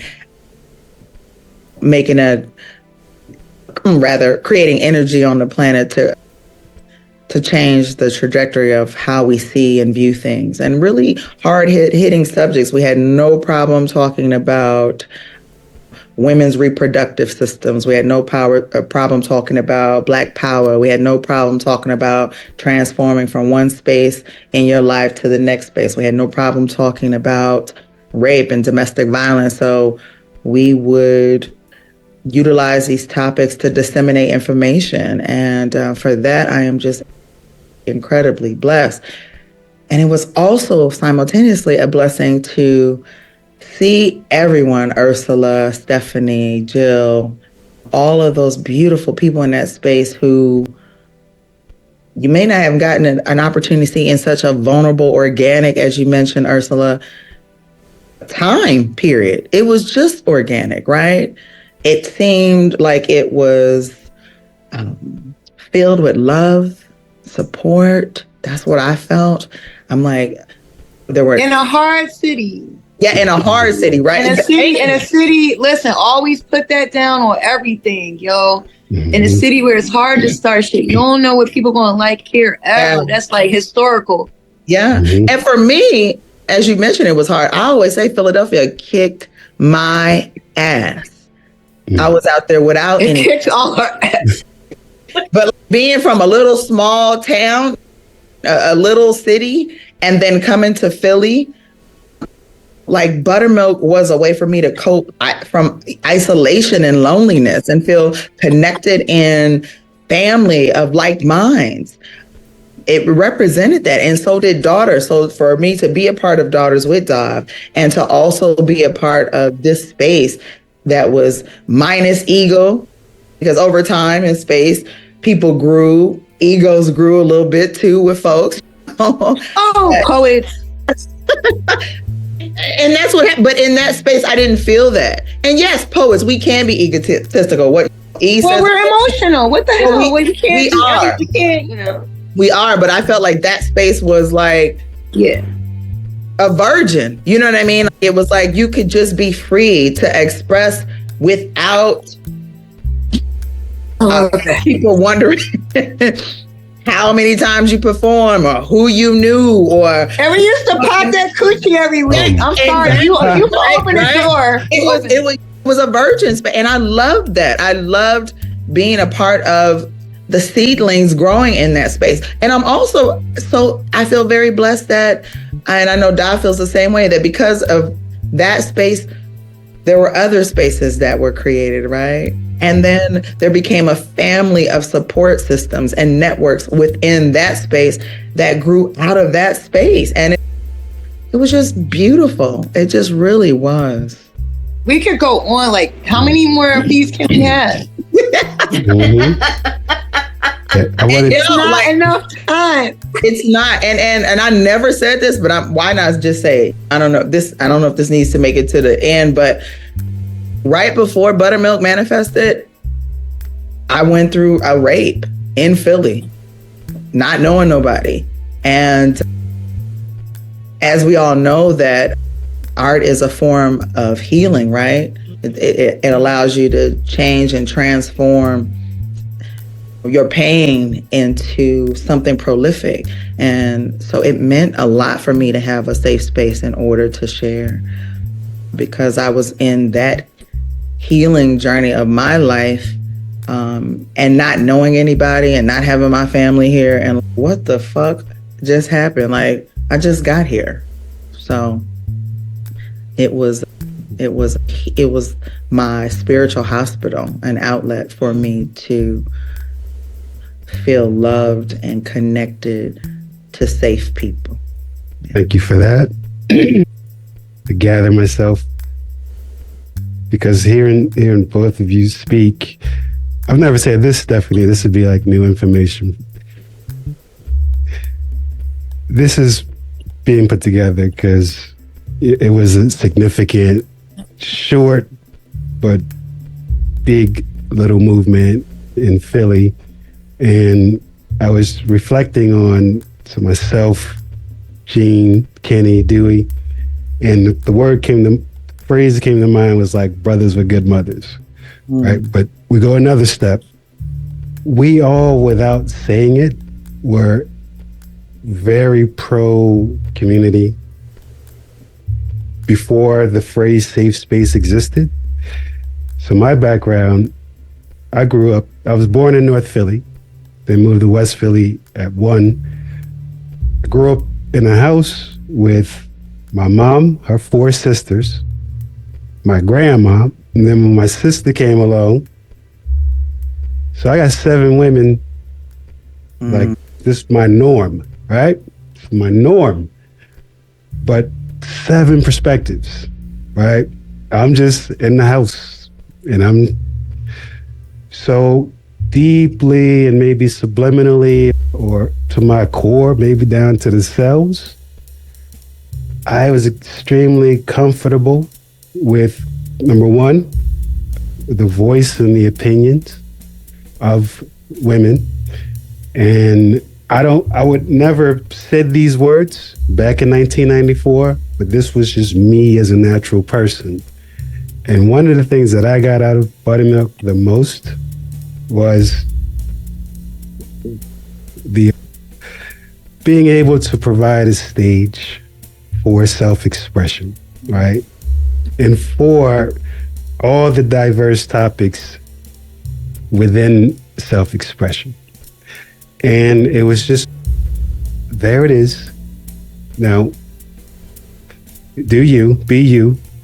And my selfish interest was, okay, I'm enriched, but the whole room is, because I'm one of those people who at the time, and probably still to this day, is just like, hey, come on, y'all. This is good for the soul. This is food for the soul. Come on. I'm one of those sort of idealistic, friendly people. And borderline corny. Brilliant. But Buttamilk was born out of a really almost idealistic just conception of people being creative under one roof, networking, like all these concepts that came after us, like after work hangouts and things like that. We were doing that without saying that's what we were doing, but that's what we intended to happen. So I just wanted to interject that, and I'm so thankful that you were part of it. So I wanted to say that too. Thank you. It has been a healing journey in so many ways. We have collectively, sung out, written out, performed out so much of the processing that we. And there was comedy. Yes. Yes. That was so unique to me because I'm like a comedy lover. Felicia, I'll be hitting you up. Me and Stephanie was I'm looking at Stephanie's face. I'm just saying, we don't let these things, you felt safe enough. It's a space that is a generous space. It's loving. We created things, the times, and shit going on in our own lives. I could go on. We could be on here forever. But anyway, you felt okay enough to say that. And I feel grateful for that. And we'll come back to that if you let us. Oh, yeah. Oh, yeah. Yeah, that was going to say that's a separate conversation. And I didn't do it to be like, bam, but that. No, it's good. But we had, this is from the ancestor, whatever. This is what we do. This is what we learn to do. This is what we've learned to do. Being all together and doing this is what we've learned to do. Come on, Marv, you know how much I love Buttamilk. But I will always think the comedy is what also set it apart, that all these things were together in one. Yo, that shit is brilliant.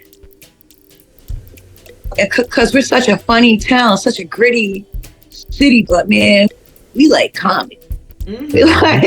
We like some funny shit in Philly, and I'm definitely a fan of the comedic arts. It's such a special thing. So that you incorporated everything: comedy, camaraderie, poetry. At time where it was like, just you didn't know it's all experimentation and an extension of what our people we love, Sonia, Mary Baraka, but doing it our way. What was that? Like, we was all figuring it out, and you created a growing ground for this, and the music and DJ culture and live instruments. All of it was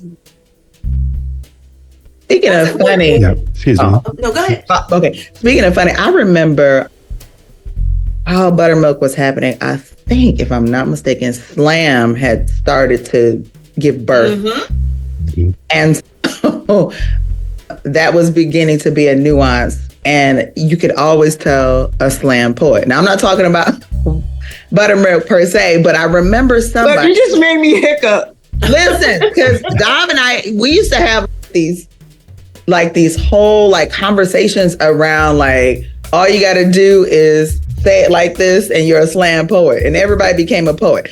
So Buttermilk for me was unique because, as Ursula mentioned, like people came with their unique talents and you stood in your own voice.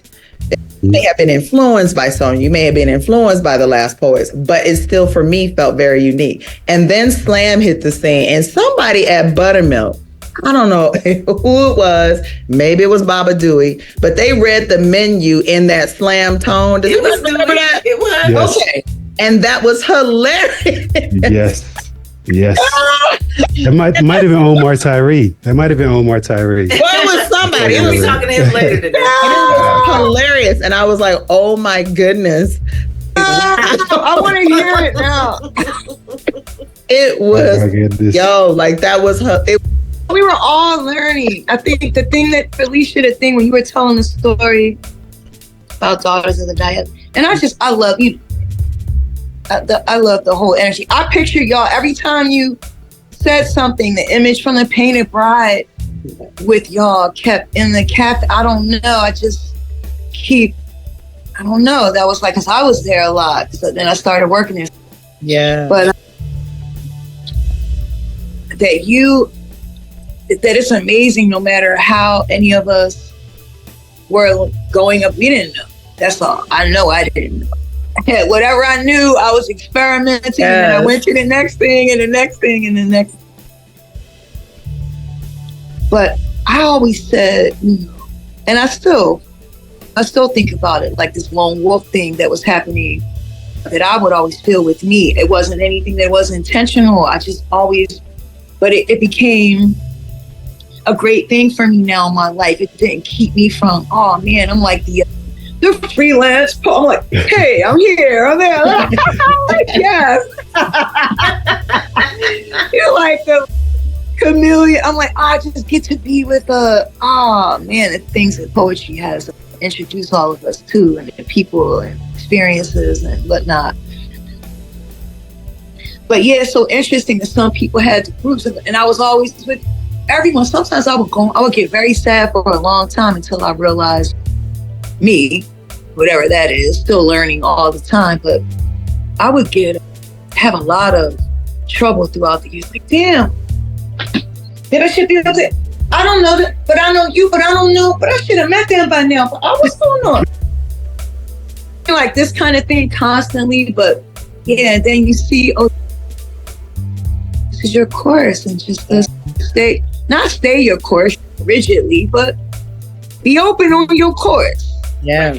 That's right. I would say that Buttermilk. And we're all poets and artists, and we all do it not for just like, we have fun when we perform and share and stuff, but all of us have this and things and intentions that whenever we're doing it, it's always in there. So this is a boost up for me today, because hey, look, as Felicia shared, we be dealing with some rough shit, and let's put it out more often as we make this art shit. We could say, hey, look, we got real lives, and we grown now too. Oh no, I'm not sitting at nobody's table and just, it's all shits and giggles. Let me just say one hard thing, and then we can move on. Yeah, that's right. That's right. It's just because you never know who can help. If we're a community, we doing it collectively, then we doing it collectively. Absolutely. Pardon me. And I'm so grateful to y'all for doing this. Yeah. Oh, thank you. It was necessary, but clearly there are other reasons that it's necessary, even beside the subject. We're going to need the Buttermilk Base support group. Come on now. It's not a joke. It's not a fucking joke. Listen, I know that, like I said it with love. It was a part of my experience, but Buttermilk was a part of the healing salve in my life. And then what I experienced here, I went back home because I ended up moving back to Nebraska. and I started a poetry open mic. One of my favorite new things about Philly. Philly is as magical as I always thought it was. You just we don't understand it, but we supposed to be here to. It's a magical place. It's not any other place like it. And that Buttermilk happened here, and anything that happens here, especially for us, mostly right, Black, brown, or indigenous type artists, and then take it one step further, poets. One of the weirdest of them all. And they're saying some real shit to help people. Oh, we want to help people. Why? Yeah, because our words aren't for us. They're for other people. And they put it to music. And it's still going on. Yes. Speaking of that, Ursula, in this journey of I'm trying to find my course and just do what's in my heart to do, you have now become an international recording artist doing poetry. Do you process that regularly? Is it still like surreal to you? It's crazy because life be life, and you like, wait a minute, but I'm me. But hold on, let me solve this really fucking big ass problem. You're like, come on, that's most people, but for what we do when that shit's happening with us, it's why. And a mom of 4 and mommy, and I'm like, okay, I'll tell you this: my sons have always had a running joke with me when we used to be out. It still makes me laugh. We'd be out at a restaurant, whatever, somewhere at an event.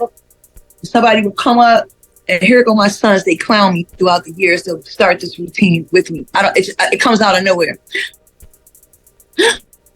Are you?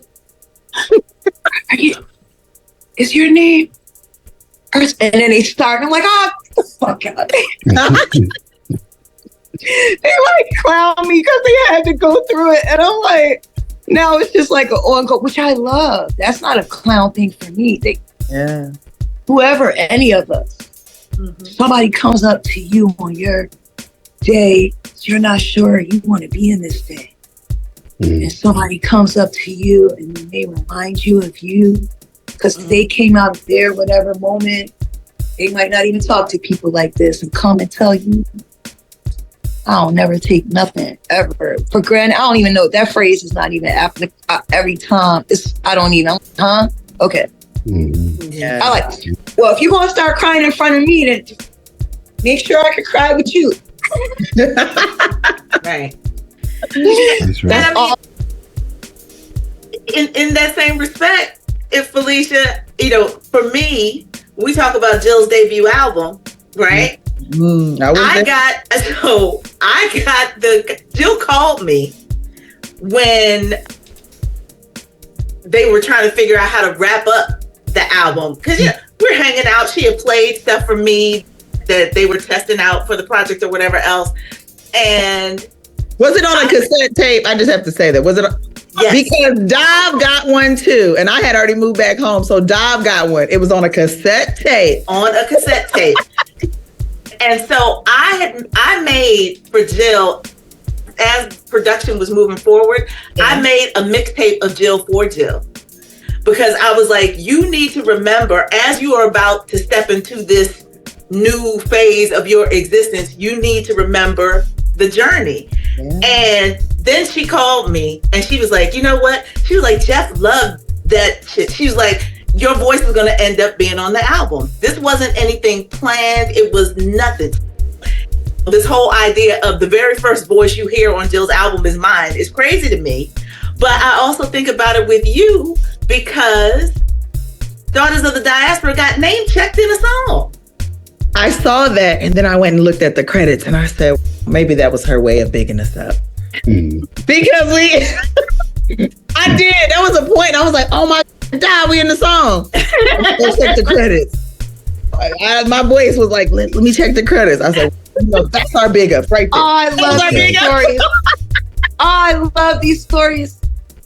I'm a story, like Zora said, teller. I'm a big story. I love, we are I love our real stories, our actual stories, and the stories we tell with our poetry. I love stories. Can we have Buttermilk story hour 2 out here. Come on now. I love this. Listen, maybe that can be a part of when production is done and we're ready to begin sharing it with the world. There has to be an event around it. Let's think about bringing this stuff up. But I'm like, we can't talk about how this was a point in our lives and what it meant for us in our development if we can't also say that this is why these things happen. People need to be able to connect the dots with where you've heard people's names or experiences before. Yes. I saw Jill in Amsterdam when I was going just to meet the A&R guy from K7. Listen, let's not forget the shy and scary ass parts of all of this shit. Let's not write all that down. Everybody was scared shitless, and if they weren't, they was cockier than a motherfucker. Or they were they had some resolve. Because let me tell you, every time I was like, I'm gonna die before I get out there. Every single time backstage, it didn't matter. So I ran into Jill. She was just getting that album going, and I was over there to do a show. We were both performing at the same thing on the same night at Paradiso. Wow. 2 Philly Johns. Oh man. Thank you, y'all. We don't even say nothing. We don't say nothing. We forgot our own shit. So I'm gonna. We went 30 years. I'm glad that I'm here at this time. I'm so glad I took 11. Go ahead. 11 a.m. Me too. 11 a.m. is my favorite time. It is. And we shoe shopping. We in the shoes. I'm like, Jill, don't get those. Get them. She got new money. I said, No, listen to me. Get the other ones. Look, Jill loves stiletto now. We were just starting. We were together. That's beautiful. What a beautiful testimony. We were all of us. No matter what, let's continue to say that we were all together and we still all know each other.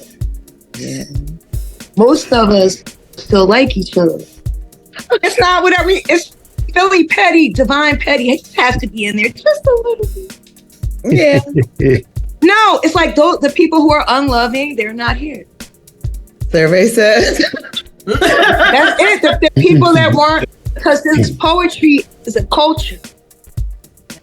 This is just like any other culture, hip hop, whatever. To me, it's the first culture. Nobody was doing no talking with nobody when everybody started talking on this planet. If there wasn't no poetry in it, we're the first. And we always be suffering and struggling and whatever. And we're going to change this. Everything we do should have that in it.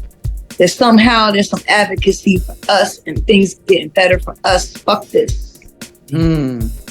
Yeah. All the rungs we have to climb. Come on, y'all. Y'all love this poetry now. Now you can't fool us. Yeah. Now you can't fool us on that. You love poetry. You love it. We didn't say we wanted to operate with all the finance and the currency and shit. You did so. Thus, give us the fucking resources. Because if there wasn't any poetry and without us, exciting us, things would be so. I love that, Ursula. You know, my elder, I have a creative elder mama, and she always would remind me, especially when I moved back home, because I was home for 10 years this last time before I moved back. And I was trying to get to Nebraska while you were there. You were. It was real. I might be able to do it now, though. Back then, it was like, y'all don't have no money for, you know what I mean? What are we doing? Now there's money everywhere for everything. But back then, it was so hard. I would have had to hustle to get people there. And I believe that. I know you tried. Artists have to get paid. And my creative mama was like, because everybody always wants you to come. Can you come perform for this or come do this? And it was like, would you call if I called you at your job and asked you to do it for free, would you do it? And it's no. So why are you calling me and asking me to do it for free? This is how I make a living. This is a part of my life's journey. This is how I'm gonna ask my next plumber. Bust a poem right here on the spot, yo. While you fixing this fucking pipe, bust a fucking freestyle. I gotta big up Mama Deb for that one, because that's how she got me to be like, yo, like, people can't be asking you for free. That's a gift. It's a talent you're giving to other people, right? You're taking time. And there are all kinds of resources that we can be open to. That's what I've learned along this way. So I always say money's means, ways and resources of any kind, whatever. If it's not actual, make it easy and shit. Right. If it's ease. Yes. And we have to eat. Change. Yes. And not worry about eating while we entertaining y'all. Exactly. Lift your spirits up and lay down in a fetal position when we go home. Samantha Raheem Thornhill. Are you all familiar with her? She's another Samantha Raheem Thornhill.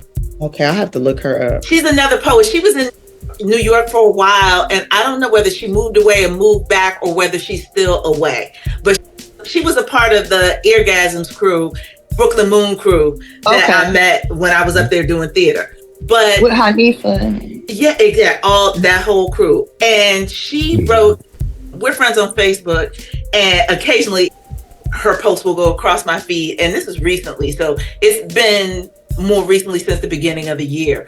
But she said her whatever number book is out now, and she was booking at colleges, universities. That's a good circuit. And she got a booking for some place and was stressing because she's also a relatively new mom. And so in addition to the I'm feeding myself, now we got the home and hearth considerations. And when she was negotiating or just talking through the contract or whatever else, they said to her, I think, something about childcare. Basically, do you want to bring the baby with you? And she was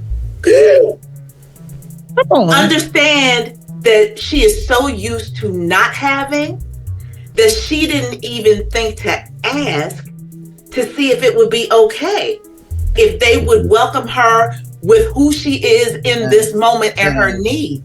And she was like, that changed it. She was like, universe, you have now shown me that this is not optional. Absolutely. Because I'm not trying to be away from my child. So if you want me, then we're going to have to make some provisions for me to bring my child. Sure. That's how this When I works have for the me. panel, I want to invite her. But when I have the panel, which I always want to have a panel series, so I'm going to say it to Stephanie, so Stephanie can help.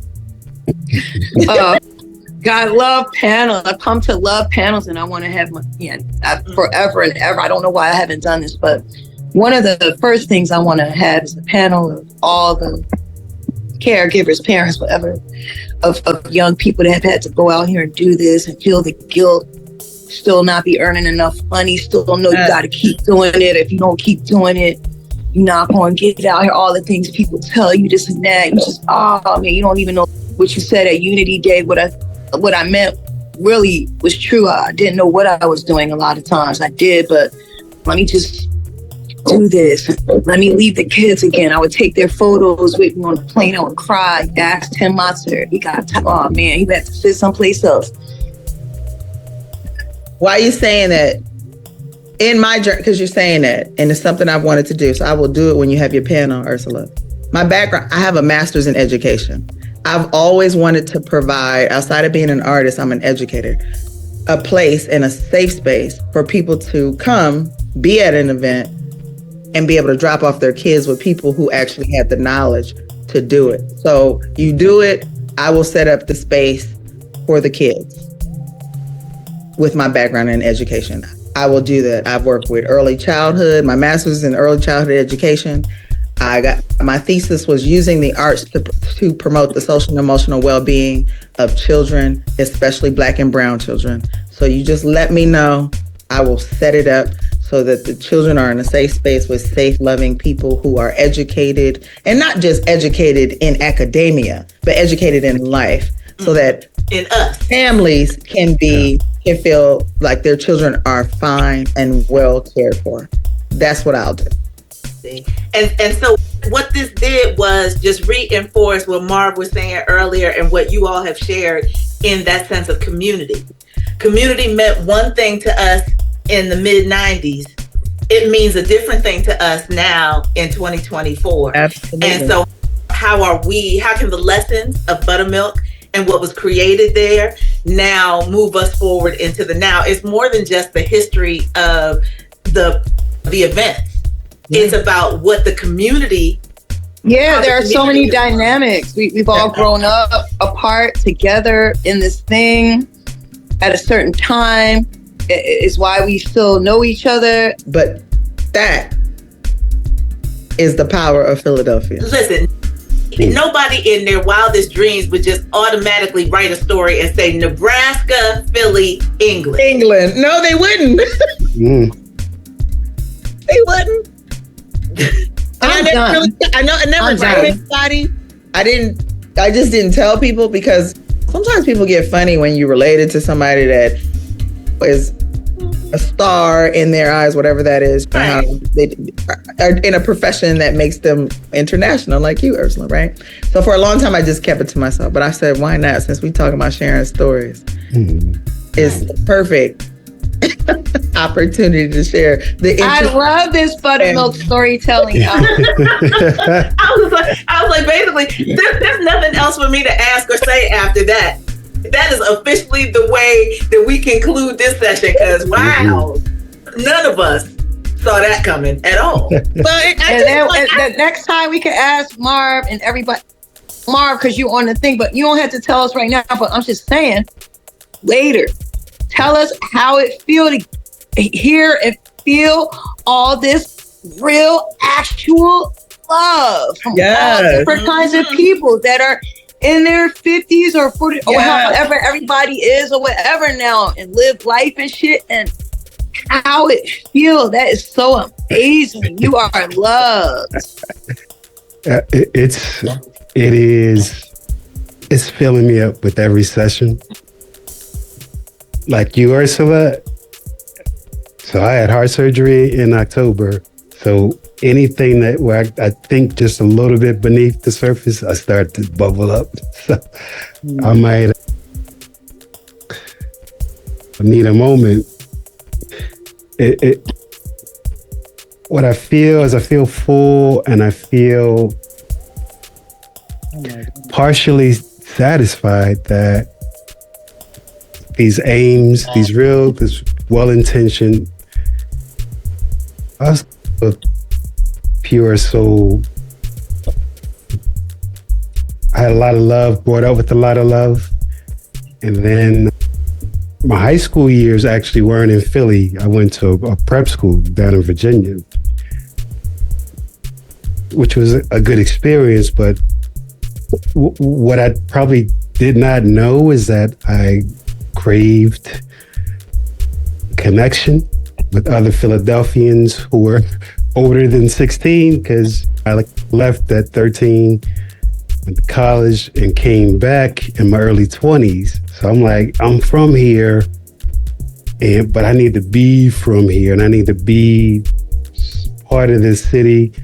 Everything that I've absorbed in my life, from my family to WDAS and WHAT to Unity Day to walking around West Philly, to family reunions, Belmont Plateau, just all of it.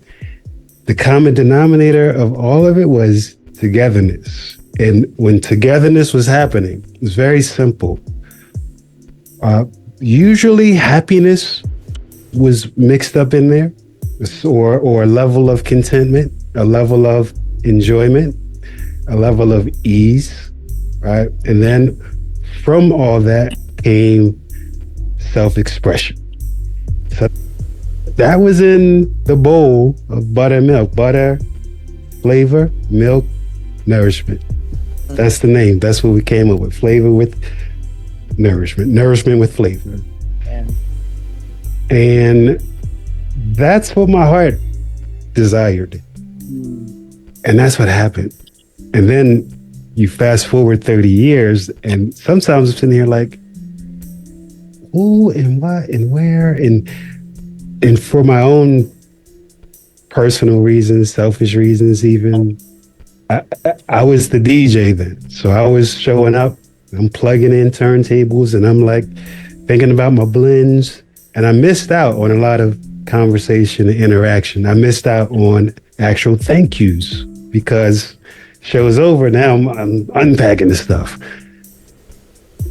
When I realized that I had these recordings from a couple of shows, it is 30 years later, literally. And when I came this close to leaving this place with that in this closet, and nobody would ever hear it, nobody would experience it, and who knows, it probably would have gotten thrown away. So when I think about all that, I'm like, nah, the preservationist, I'm a preservationist, and one of the things I like to preserve, we live life, we go through life, and we call the best, the most meaningful, the most touching experiences, right? And we carry that along. Hopefully we're able to shed some of the worst, or we have a balance of the good and bad that keeps us even and keeps us upright and not just stumbling and falling over.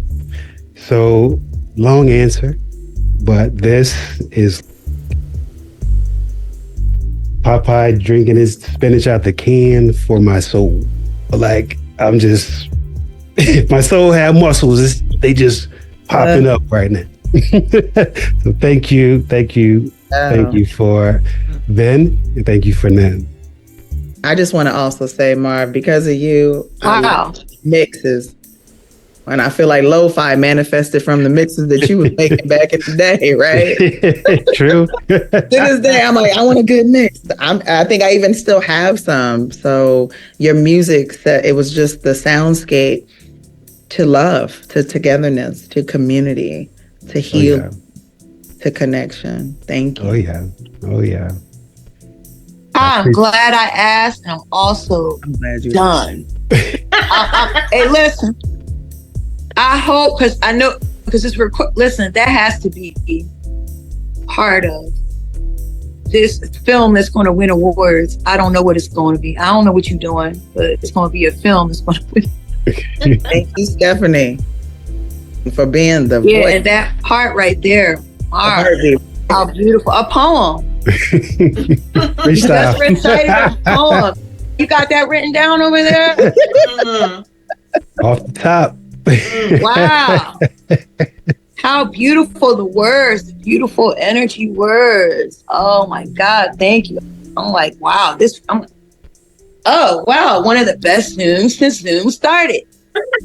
There you go. Well, thank you both for all that you poured into this conversation. You've given us. I love y'all. This was awesome. This is the kind of that thing they call nostalgia. That's the kind of shit I like. Mm-hmm. With a sprinkle of deja vu and some healing. And some real shit and all the shit. Yes. And Ursula, we share a commonality of just recently have lost our moms. I just want to give you light and love.